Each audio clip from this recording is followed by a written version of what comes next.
I think sometimes you look at a book and you go, yeah, this isn't happening. Sometimes it takes some time to get there. Sometimes all it takes is reading the blurb. So today I wanted to hate a little. I've appointed hating as my #1 priority this year, and I want to go through some books I will never read. Because sometimes you have anger and resentment for a book that you haven't even read yet, as a real hater really should. The sentiment does not, however, apply to the media illiterate of the world. This only applies to me and how I'm going to go on a rage about how I do not like some books and I will never reread it.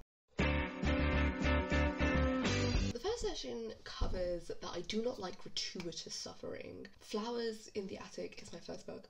So the book follows a family whose life gets turned upside down when the father dies, and as a result, their mother goes back to her father, who disinherited her, but she hides her kids away from her own father by locking them up so that she can be re-inherited into her own family. And I know that this book is said to be written very well and is said to be really intriguing, but there's just a lot of weird incest. Spoiler, but the children who are siblings also get together, and the mother actually ran away with her uncle, and that's why she got disinherited. And I'm like, there's no need for any of this. And I feel like it's weird and gratuitous in a way that I refuse to see it as a necessary thing.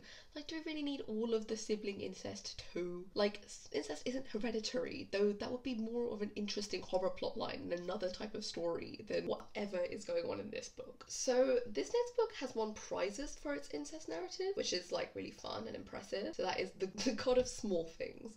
It's a story about the childhood experience of fraternal twins. And my biggest gripe with not reading this is that it's one of the most famous South Asian novels. The fact that this is what it's about and therefore turns me off reading it does disappoint me, since I want to involve myself with some sort of non-Western canon, but I just can't bring myself to read this. This book also includes a heavy amount of suffering, and honestly, the fact that I dislike gratuitous suffering is very apparent. I do not like reading it.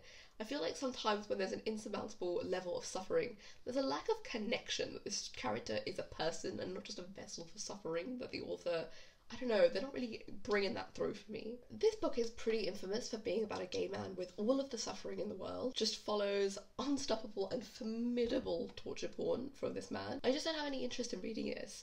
I can't imagine any level of writing that makes it worth it. I'd much rather just watch something as melancholic and depressing as this as a film. You know, films are short, and so the suffering is quick. With a novel, especially of this size, you have to actively pick it up, put it down, pick it up, and read the suffering again. You have to actively make that decision again and again.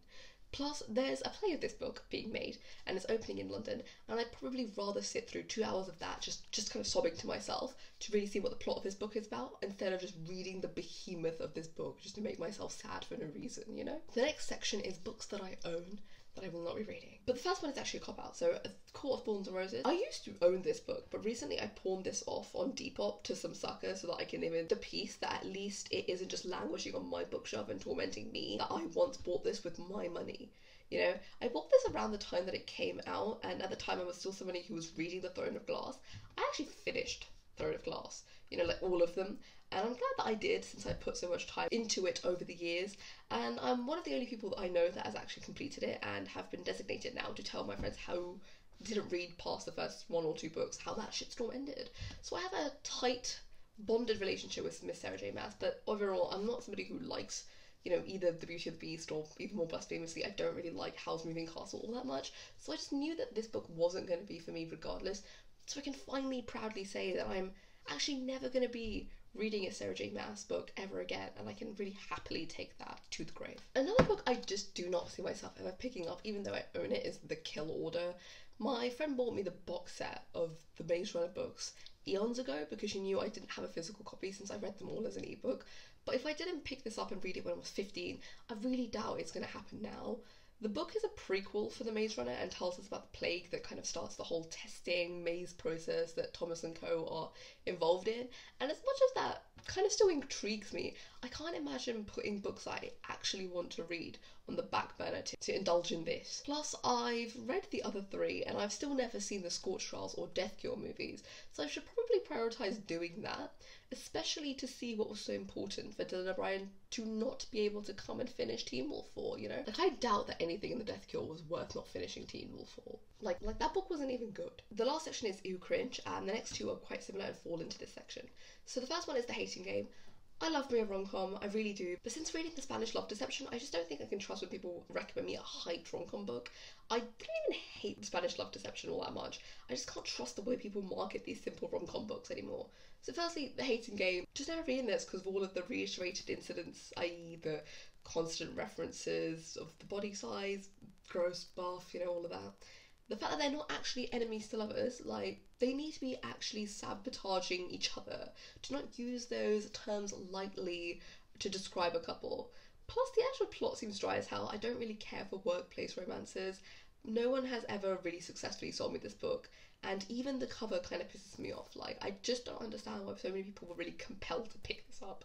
I can't imagine people really loving enemies to lovers that much that they were like, this nonsense? Yeah, I'm gonna take this one on. Then we have the love hypothesis. Firstly, I hate Raylo. Let's get that over and done with. Fuck this nonsense. Stop romanticising fascists, you fucking weirdos. I also heard that there's a lap sitting incident in a lecture, which kind of makes me want to die. As someone who's been in a crowded lecture room, all you need to do, go to a nearby room, find a chair, and sit at the back, embarrassed and afraid, like the rest of us who also went to lectures late, okay? Plus, I also think it's very cringe of Ali Hazel to both say she doesn't know what she's doing, which I get it, not many of us do, but as someone who's given such an incredible opportunity, just lie a little, like, my god. Also, the fact that all of her books have the same plot, format, and characters does kind of make me side-eye white mediocrity a little. So I have a little bit of a personal issue with her as well, so throw that in there. Just never want to read these books. Just cringe for no reason, you know? Like, at the very least, deliver on what you're saying. Enemies to lovers, romance, passion. Come on now. And you know what's the actual kicker of it all? Whenever it's a rom-com, where is the com? Why are you not funny?